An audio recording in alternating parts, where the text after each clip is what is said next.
Novara Media can exclusively reveal that a Tory MP believes we should look at the pager attacks that recently took place in Lebanon with admiration. Speaking at a Conservative Party conference fringe event in Birmingham, Lincoln Jopp, the new Conservative MP for Spelthorne in Surrey, said this: "Let's just look at the 1,500 exploding pagers and look on with awe at how little that cost and how effective that was."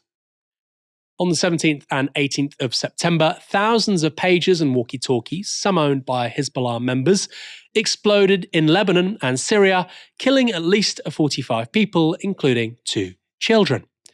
The attacks, widely believed to have been carried out by Israel, injured thousands more, hundreds of whom have been left with life-altering injuries. When asked about the human rights implications of such attacks by Novara Media, this is how Jopp responded. "No one has, I don't think, owned up for it, have they? So we don't even know whether it was a state actor or not, and it raises some really interesting questions about rules of engagement on targeting. Do I have any concerns about it? Yeah, I've got questions about it. Let us say you have a proper targeting strategy and every single one of those 1,500 pages was in the hands of someone you wanted to kill. And let's say 3 kids were playing with them when they went off.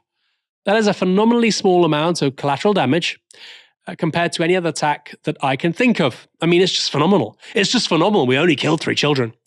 And it would probably meet most Western nations' collateral damage estimate thresholds compared to anything else. We're blowing off people's hands and their eyes, and children, innocent children are dying, but it's phenomenal." Jopp's comments were condemned by the Lebanese ambassador to the UK, the International Centre of Justice for Palestinians, and Amnesty International. Amnesty's head of government affairs, Carla McLaren, said this: "The pager attacks were highly indiscriminate, killing and injuring children and medical workers, and no UK politicians should be celebrating them or callously referring to these casualties as, quote, collateral damage.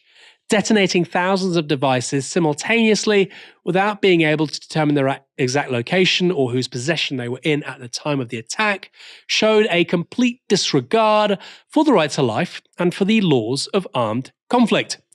All politicians and commentators should be supporting a credible investigation into these attacks as suspected war crimes, not excusing them or applauding them." I mean, here's a question for you guys watching and listening. Imagine that operation had been overseen by the Russians. Imagine hundreds of members of the Ukrainian armed forces had their walkie-talkies, their pagers infiltrated, and dozens of people died, including some kids. Thousands of people were injured. Do you think there'll be a Conservative MP, or dare I say any MP, saying, "This is really impressive. Didn't cost very much, did it? We've got something to learn there"? I suspect not. I'm sure they would call it reprehensible, terrorism, barbaric, but of course, different countries play by different rules. Mike, where does the Conservative Party find these people? Honestly, when you read his name out, I was like, is that a real person? Like, it doesn't sound like a real person at all. But honestly, I think, speaking more seriously, this does speak to like what I think is a dehumanization of kind of Muslims and Arab people, where these lives are seen as disposable, like for the, in inverted commas, the greater good. Yeah, we can just kill some children. It's fine. You know, it happens. That's war. That's what happens in war. You know, you have to do this in war. And it's really kind of a real, I think it's something that holds us back from making progress, that people do genuinely, and this is years and years of Islamophobic rhetoric, of rhetoric that's targeted Muslims and presented Muslims as a threat to our stability and a threat to the Britain, etc.